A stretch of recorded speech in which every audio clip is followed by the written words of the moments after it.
Actuellement, il y a 55 000 GPT qui sont publics, qui sont disponibles gratuitement. Alors, ils sont tous classés en 6 catégories dans le GPT Store.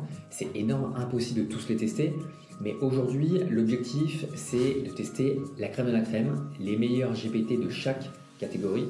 On va tester 2 GPT par catégorie. On va tester 12 GPT ensemble, en live.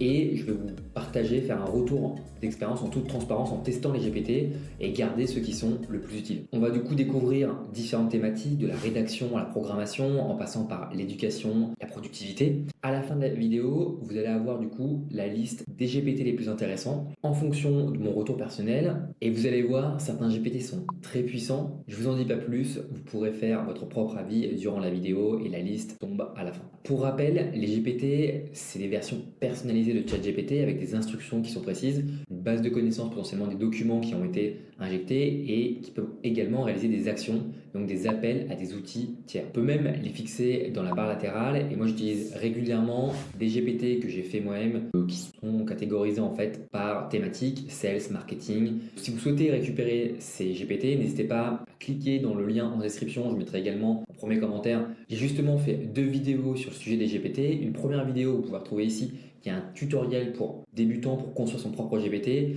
et une version plus avancée que vous pouvez aussi avoir ici qui du coup aborde ici plus les actions qu'on peut réaliser au sein des GPT. Alors ça y est, on va commencer du coup la démo, le test des GPT. D'ailleurs, comme vous pouvez le voir, j'ai certains GPT personnalisés, mes propres GPT que j'ai fixés sur ma barre latérale. Si ça vous intéresse, n'hésitez pas, je mettrai le lien dans la description. Et on va commencer avec les 6 thématiques. Donc la première thématique, c'est la rédaction. Et les 2 premiers, Write for Me et AI Humanizer. Donc le premier, c'est finalement juste un simple GPT qui permet d'écrire des articles, des descriptions produits, articles de blog, etc. Donc là, on va faire un test.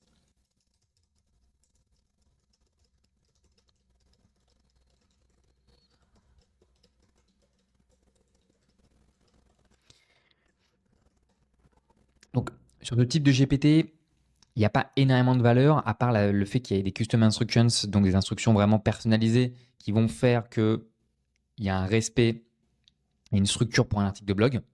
Donc ça peut faire gagner un peu de temps.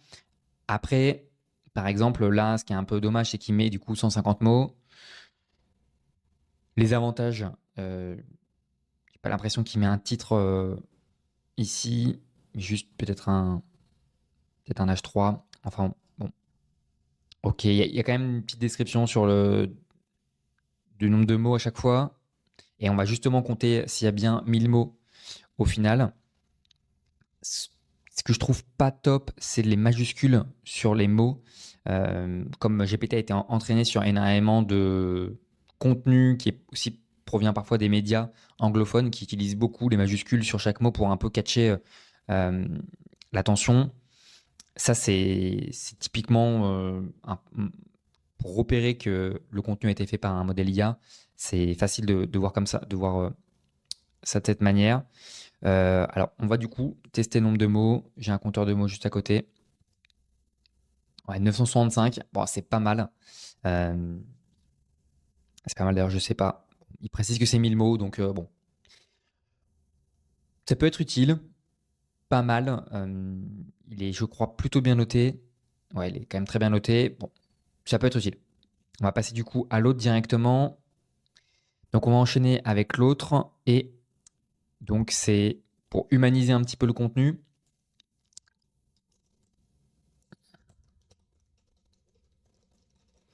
Donc j'ai récupéré l'article de blog que j'ai fait, enfin qui a été généré juste avant et on va voir comment il va. Alors là, ce qui est intéressant, c'est qu'il y a des actions, donc ça a quand même plus de valeur que l'autre que l'on avait utilisé, ou en fait sûrement en fonction d'un article de blog, d'un post sur un réseau social, d'une fiche produit, il y a des instructions qui sont précises, alors qui sont respectées et qui sont quand même pratiques.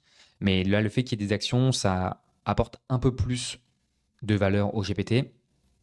Alors, c'était un peu long, mais il vient de terminer du coup le rendu. Alors, c'est bizarre parce il a enlevé la mise en forme sur les titres. Il n'a pas corrigé, par exemple, 150 mots, 250 mots. Et donc, j'ai l'impression, en fait, peut-être qu'il a des instructions où il travaille que le corps des paragraphes. Donc, je lui ai demandé, du coup, ce qu'il avait. Alors, ça, c'est en plus un petit peu dérangeant, un petit peu l'aspect publicité à la fin. Et je lui ai demandé ce qu'il avait modifié. Et donc, on va voir un jeu de mots pour rendre les phrases plus naturelles. Dernier mot d'un point de vue professionnel en formulation des phrases pour améliorer la clarté et la fluidité, amplifier la productivité au lieu d'augmenter la productivité. Honnêtement, amplifier la productivité, je trouve ça pas si bien par rapport à d'augmenter la productivité. Phrase introductive, ok.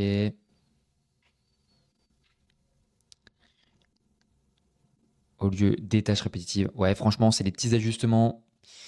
Il y a donc du coup souvent l'ajout de phrases introductives au début de chaque section. Et aussi, parfois, il peut y avoir des formulations qui sont améliorées, tirer le meilleur parti de ses avancées par rapport au maximiser ses avantages. Donc là, par exemple, ça peut être mieux, mais franchement, je suis assez pas forcément très ouf ce GPT. On enchaîne du coup avec la partie productivité où on va tester Canva. Alors, Canva, je vais lui demander par exemple, ouais, donc on va prendre ici un post Instagram.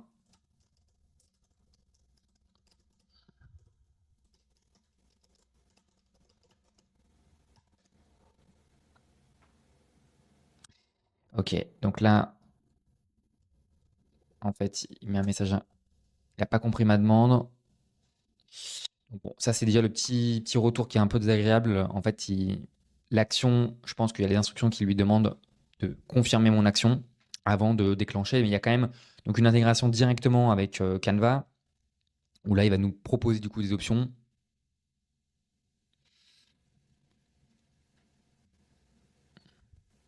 Alors, en fait, je trouve là, c'est pas mal, ça peut bien s'y prêter et ça tombe bien.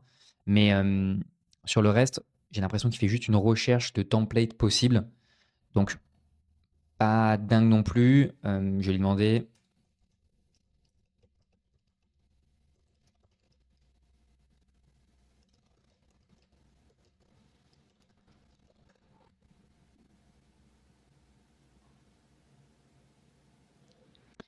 Ok, donc après, là, il m'a pas mis le lien sur les miniatures. En fait, sur la miniature directement. Ok. Où je peux quand même, j'ai l'impression, je peux venir personnaliser. Ok. Ça peut faire gagner un petit peu de temps. Après, c'est assez générique. Donc, en réalité, ben, bon, si on est sur ChatGPT, ça peut donner des idées. Au lieu d'aller sur Canva et puis de se rendre compte que parfois, c'est pas pertinent ou qu'il n'y a rien. Mais les autres accroches, c'était réaliser des bannières, réaliser. Bon, pourquoi pas. Ensuite, autre dans la partie productivité, un que je voulais vous présenter qui est assez intéressant, c'est la partie diagrammes. Euh, Là, assez intéressant, où par exemple, on peut lui demander une mind map qui est normalement. ChatGPT ne réalise pas forcément des mind maps. Donc là, en plus, il y a une action qui est réalisée sur le site helpful.dev, diagrammes. Euh, donc, on va voir. Ce qui était particulièrement intéressant, c'est que ensuite, on a quand même des liens qui permettent de retravailler. Donc là, par exemple, la photo est pas forcément dingue, mais il y a le contenu qui est là avec même des emojis, des mots en gras. Euh, je peux le télécharger et surtout, en fait, je peux éditer, notamment éditer sur Miro, qui est quand même un outil assez agréable et le rendu sur Miro est meilleur. Donc franchement, là-dessus, c'est quand même pas mal. Voilà, je peux vraiment faire des éditions, bouger les éléments. Donc ça peut faire gagner du temps. Alors là, on a testé juste sur la partie mind map, mais franchement, ça peut créer des flowcharts rapidement comme ça sur la base d'un prompt. C'est quand même particulièrement utile. Alors, on enchaîne directement avec l'autre troisième, c'est sur la recherche analyse avec ScholarGPT et Consensus. Donc, on a ScholarGPT qui est ici. On va lui demander justement, par exemple, les dernières recherches sur l'IA. Alors, il me semble que ce qui est intéressant, c'est qu'il y a quand même des actions. Donc là, on va autoriser. Et donc, ça va partager, je crois, des papiers de recherche. On va pas le détail de l'action ici, mais on a directement du coup les liens.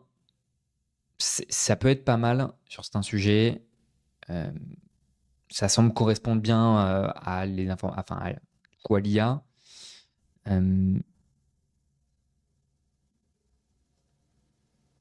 Là, c'est un peu moins, je pense, pertinent. En tout cas, après, l'IA, c'est aussi très, très général.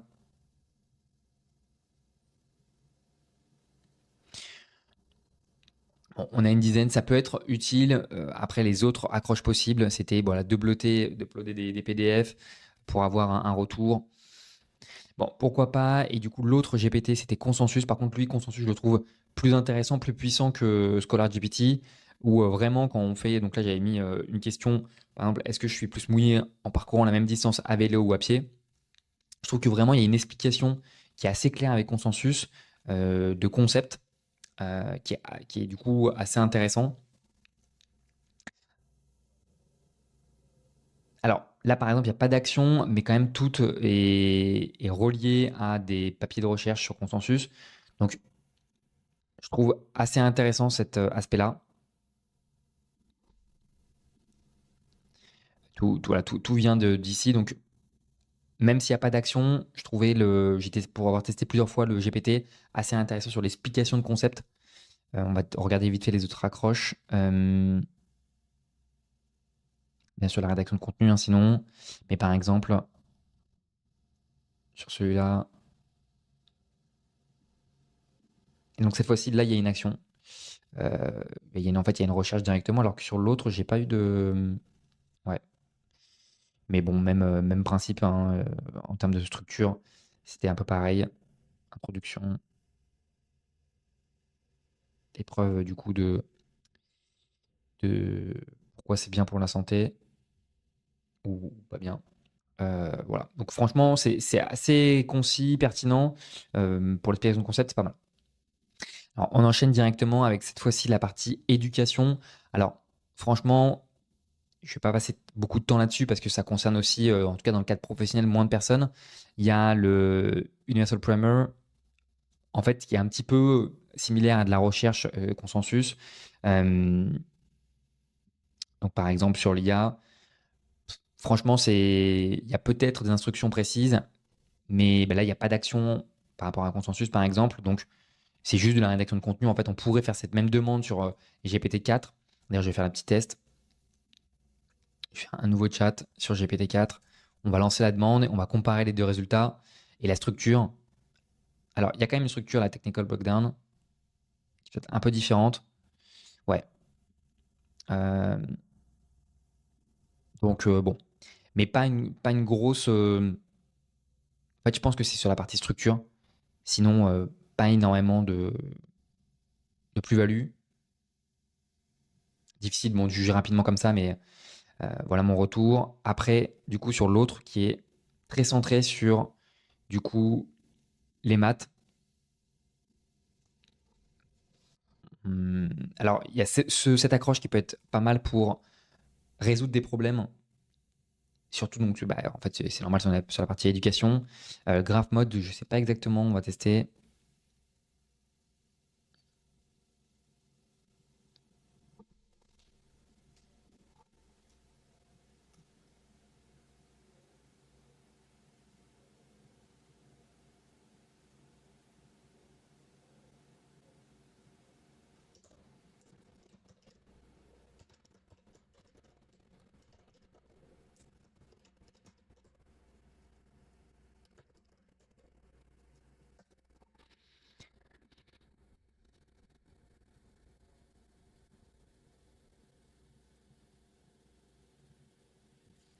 Donc, je pense que là, par exemple, je lui ai demandé une fonction intéressante. Je pense que ça peut être pertinent pour comprendre certaines formules, notamment bah, là, on bascule sur un aspect un peu plus sympa, graph mode, visuel. On va voir la génération du graphe. Donc, un peu sur la partie tuteur qu'on avait vu sur la résolution de problèmes, qui est aussi une autre accroche. Ça peut être utile quand on est étudiant de faire appel du coup à GPT et de voir qui est, enfin, la signification de cette formule sur un graphique. Euh, voilà. Je rebascule ensuite, il nous reste deux sections, deux thématiques. L'aspect lifestyle. Alors, je vais pas choisir l'astrologie, je vais sélectionner deux autres, les 3 et 4. Pour les avoir testés, j'ai alors le travel guide qui peut être très utile, le deep game qui est assez marrant et le fitness workout peut être très intéressant sur ces sujets-là. Il est directement relié à un site, donc il y a quand même une ressource, une base d'informations qui est assez solide, donc assez intéressant également. Du coup, sur le travel guide, pas mal, franchement, pour côté perso, ça peut être très utile. Par exemple, propose-moi un programme de 2 jours à Amsterdam, on va voir ce qu'il va nous mettre. Mais bon, il n'y a pas une grosse plus-value par rapport à ChatGPT. D'ailleurs, là, en même temps, j'aurais tendance à dire que même il y a une moins-value parce qu'il commence en anglais. Alors que si je demande à ChatGPT directement, en fait, il me fera une réponse déjà plus correcte. Bon, là, franchement, assez déceptif. Pour l'avoir testé, c'est quand même intéressant. Mais bon, là, en tout cas, ça n'a pas marché. Enfin, ouais.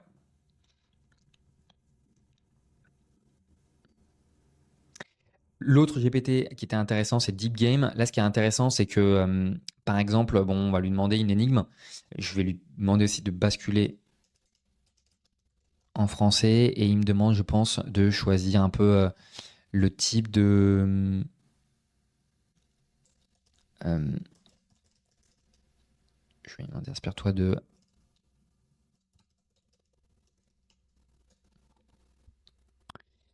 Alors, on va partir là-dessus. Donc, ce qui est pas mal, c'est que, en fait, là, il nous va nous sortir une énigme, parce que j'ai du coup choisi cette accroche. Euh, donc là, je lui ai indiqué inspiré de Sherlock Holmes. Et en fait, du coup, il va lancer le récit. Et après, c'est à moi, du coup, de jouer mon propre personnage dans l'histoire. Je peux à tout moment décider de visualiser la scène et me génère une image. Et ensuite, du coup, les hommes entrent dans un cercle noir et se dirigent vers le quartier. Ok. Donc là, qu'est-ce que je décide de faire? Il y a sûrement des instructions pertinentes avant. Alors là, ok. Il n'a pas pu générer une image. Ok, je sais pas pourquoi. Donc là, on va retester. Bizarre, parce que sinon, pour l'avoir testé, c'est assez marrant, assez intéressant. Ok, il a toujours pas pu.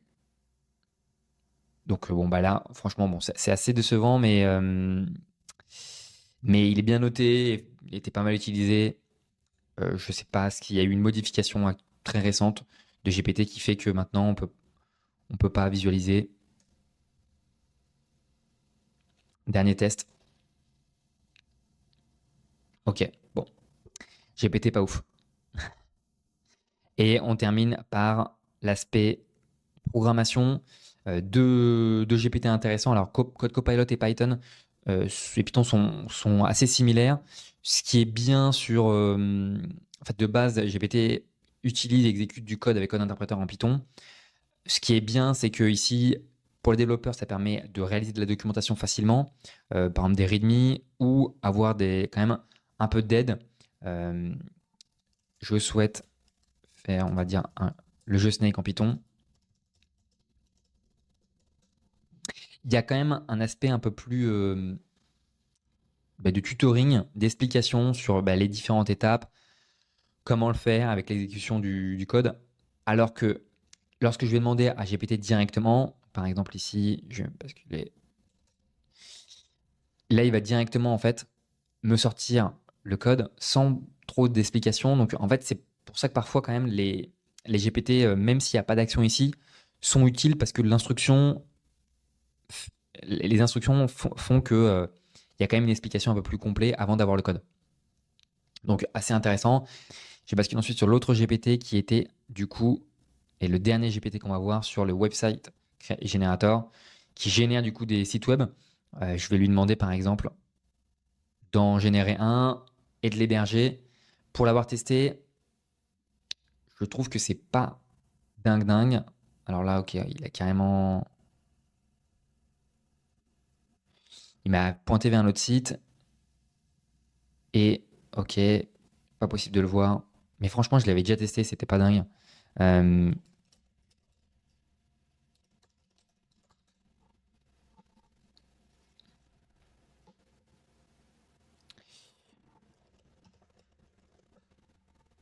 Allez, ça va aller vite là, avant tout, on va voir. J'avais testé et en fait, c'est assez frustrant parce que même s'il arrive à créer le site web, en fait, on tombe sur une page de sign-up pour avoir accès au site, alors que bah, l'idée là, c'est plutôt d'avoir un peu de l'inspiration peut-être sur la création d'un article de blog, enfin d'un site de blog. Et voilà, là, on tombe bon, sur le process de sign-up.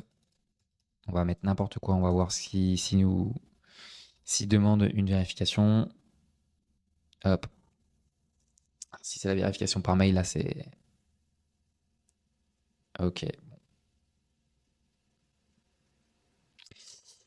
Et voilà, du coup, le site. En plus, bon, il a détecté que j'étais à Paris, sûrement, j'imagine.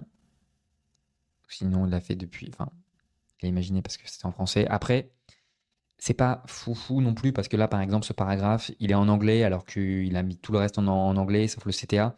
Donc, bon, pour générer comme ça, d'un coup, un site de blog avec, du coup, mes différents articles, c'est pas si mal. C'est en fait presque plus une présentation un peu à la Gamma App, pour ceux qui connaissent, parce qu'en fait, on voit les sections qui sont enchaînées, les blocs. Mais, euh, mais voilà, c'est déjà pas mal. Bon, ça reste un GPT. Euh, alors, on a fait le tour des différents GPT et du coup, pour regarder le top à chaque fois, top 2, 3, 4 de chaque section, Write for Me était quand même assez pratique. Pas de plus-value sur le AI Humanizer, même assez déçu. Canva, ça peut être utile. Moi, je trouve un gros plus sur l'aspect des diagrammes, des générations de flowcharts, ça peut être très utile. Consensus, je trouve qu'il est vraiment bien. En fait, les deux sont un peu similaires. Ici, c'est plus sur la partie scolaire avec des papiers de recherche, mais consensus sur l'explication des concepts est intéressant. Sur la partie éducation, je suis un peu moins concerné, mais ça peut être utile pour être accompagné surtout pour les étudiants. Partie lifestyle, moi je trouve qu'il y a, c'est assez marrant d'utiliser ces GPT. Je pense que tous les GPT côté lifestyle, en tout cas le top 6 et même voire plus, peut être assez intéressant. Et côté programmation, ben, c'est vraiment un plus sur la partie Python, Code Copilot, quand on n'est pas développeur comme moi par exemple, de l'avoir sur le côté et de pouvoir, quand on demande des scripts, directement un GPT qui va nous expliquer plutôt que nous envoyer le code directement qu'on a à copier-coller. Donc il y a quand même, c'est vraiment un plus, ces deux GPT. Le Website Generator, bon, ça reste plus sympa. Le SQL Expert, je pense qu'il y a un vrai plus là-dessus. Quand on ne connaît pas les formules SQL et on a des erreurs, dans une entreprise, ça peut être très utile plutôt que de demander à quelqu'un de générer des formules SQL sur notre propre besoin. Alors, en tout cas, je vous invite vraiment à découvrir, bien sûr, les autres GPT. C'était pour un peu évaluer le top 12. Est-ce que vraiment on a de la daube ou pas? Et il y en a un petit peu. Donc, si vous aimez ce type de contenu, n'hésitez pas à me soutenir avec un like, un commentaire et bien sûr à vous abonner pour recevoir les notifications. En général, j'essaye de sortir une vidéo à peu près par semaine. Et puis, à une prochaine vidéo. Ciao!